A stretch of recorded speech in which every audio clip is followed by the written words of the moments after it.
guys, PK's Demonoid here, bringing you a game between Armycore and Berserker, two expert players. Armycore is probably the better Oranos player, but that's what this 1v1 is going to be deciding.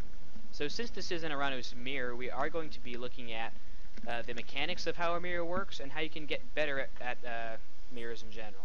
So first we're going to be looking at the build orders. Both players, since this is Tundra, a pretty high hunt map, they are going to be going for their high hunt build, which means you build your economic guild and then go straight to hunt. Put 2 on hunt, then 1 on wood, then 1 on gold, then back to hunt until you advance at 430. So what this means is that both players are going to be balancing their aggression with their economy, meaning that as we move into the mid-game, it's going to be determined basically on which player has the better micro, which this game is going to be spectacular for determining how micro works, because we're going to be looking at specifically how Armycore controls his army and how Berserker is going to be failing as a result. So, just some little things on the early game. We're going to be looking at how Armycore first sends his oracles off to the side. Since this map is generally mirrored, we see that there's a gold mine here, meaning that on the other side of the map over here, there's probably a gold mine. But even just looking at the scout pattern, Armycore sends his oracles off to the side so that when they come over here, he can have much of the middle of the map scouted. This is important because your Terma already have pretty fast speeds, so in terms of scouting, you don't necessarily have to be hyper aggressive in your scouting. So we see Armycore's going to throw up his temple. I would bet you $1 if we go over to Berserker. Yep, they're both throwing them up at the same time, because this build is something that's been ironed out over the years. And if we look at the scout pattern of Berserker, we see it's quite a bit different. His scouting, he didn't even scout this giant black patch over here, whereas Armycore is going to look pretty different. So just in terms of the early game, we can see just small, minute differences in how it's going to work out. Armycore scouting, since he didn't scout these sides of the map, nor did he scout his opponent's base, he's probably not going to be doing any sort of initial aggression, which means he's going to be sitting back and waiting until he can go to a larger advantage. And speaking of initial aggression, neither player, it looks like, is going to be choosing to do a Oracle Rush, simply because in an Oranos mirror, you don't want to have your initial aggression thwarted by bad micro, and then you also want your villager to be valored, basically because a heroed villager, or a heroed citizen, is a lot better than just having your 3 initial Oracle Rush, which might not even do any damage anyway. So now that we're getting into the part of the game where units are actually coming onto the field, I'm going to be talking a little bit about the decision making of both players right about here. So we see that Armycore has this hunt patch and this hunt patch over here, along with some safer hunt over here. So what he's going to be doing is going to be hunting off this, and then he also wants to secure this position over here, because this is where most likely his second gold mine is going to be. When we look at Berserker, we see that since he didn't scout over here, he really only has a couple options in which he's going to hunt and then have gold. His gold that he wants to go to is right here. He wants to mine off this gold. But if he's ever pushed off, he can go to this back pocket gold, which is going to be helping him into the late game if this ever gets this far. What I like about Oranos mirrors is that they're very fast-paced. I would say that they're probably the fastest-paced mirrors in the entire game, simply because the amount of micro and decision-making is amongst the highest. Since the economy of an Oranos player is generally easy to manage, it's all down to army control, which is where Armycore and Berserker, both as spectacular players, will excel. So I'm just going to speed it up a bit until we have our first engagement. We just see Armycore in the back. As I mentioned earlier, he's just going to be scouting around with his Terma and Vermillo combination, meaning that he didn't have to put his oracles way over here as at the beginning of the game. Meanwhile, we look at Berserker's side. He does have more population right now. I think that's a factor of Armycore wanted to get out maybe some economic upgrades earlier or something like that. But we see that Berserker is actually moving forward. Armycore has no idea that there's an army right about here. And I'm just going to disable the fog of war so we can see.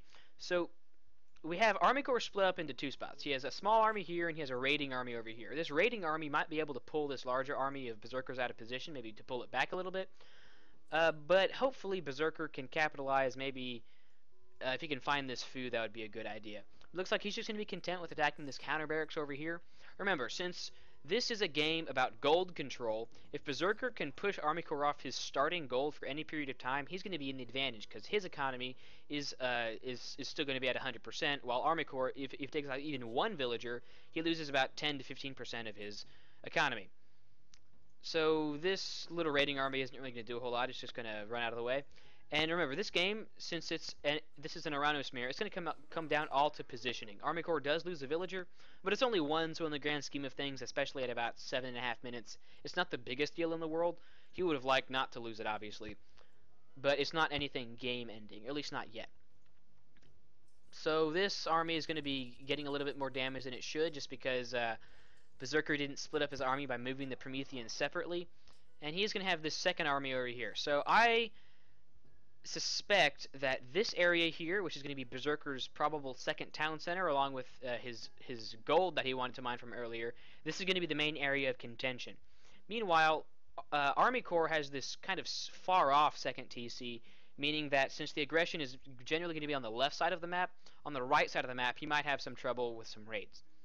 But anyway, it looks like both players now are just kind of powering up for the main assault, because of the very volatile nature of the Oranos mirror. Any misstep means you can instantly lose the game. For example, if Armycore swung around the side and maybe pulled this army over here, and then swung with another army over here, and Berserker lost 10 supply or so, he would just lose the game because both players have essentially the same production capabilities. However, Armycore would just have that huge advantage of not having lost 5 Murmillo or 3 Terma or any number of variables that could happen. And, in the same token, Armycore could lose this raiding army very easily if Berserker maybe swung over here with some units after baiting Armycore over here. So it looks like Berserker's actually... Okay, this is where Armycore's strength really lies. You can see it in his building placement, you can see it in his playstyle. He's a master at pulling his opponent out of position.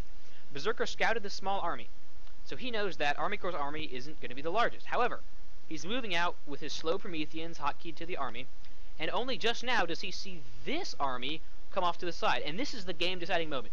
This game, it's just like a chess match where it's all about positioning. Berserker's whole army got pulled off to the side over here just by 8 units from Armycore. And in retaliation, Armycore is going to be killing off 2 hero citizens. This is a game-ending mistake that all came down to positioning. So the lesson for this week's video is about positioning. You want to pull your opponent out of position so that you can end up gaining the advantage. We see even right here, Berserker streaming in units to their death right here. These 4 or 5 heroed Murmillo are going to make short work of these Prometheans. Meanwhile, these Kaur Balissos are going to be killing off the initial Murmillos. So we see that even after Armycore killed off these 2 heroed civilians, that's not necessarily totally game over. However, when the army came to fight, and this shockwave is great also, basically that means that Berserker's chances in this game are severely limited. So with that, we're going to be looking at how Armycore has won the game due to his positioning, and this is something that I'd like everyone to work on, especially as you try to become a better player. This is something that can help get you from 1700 to 1800. This is PK Demonoid. Thank you for watching this video. If you liked it, rate, comment, and subscribe. We'd love to have you in the PK clan. Hop on our TeamSpeak. It's pkclan.net. Thank you guys for watching. Hey guys, PK's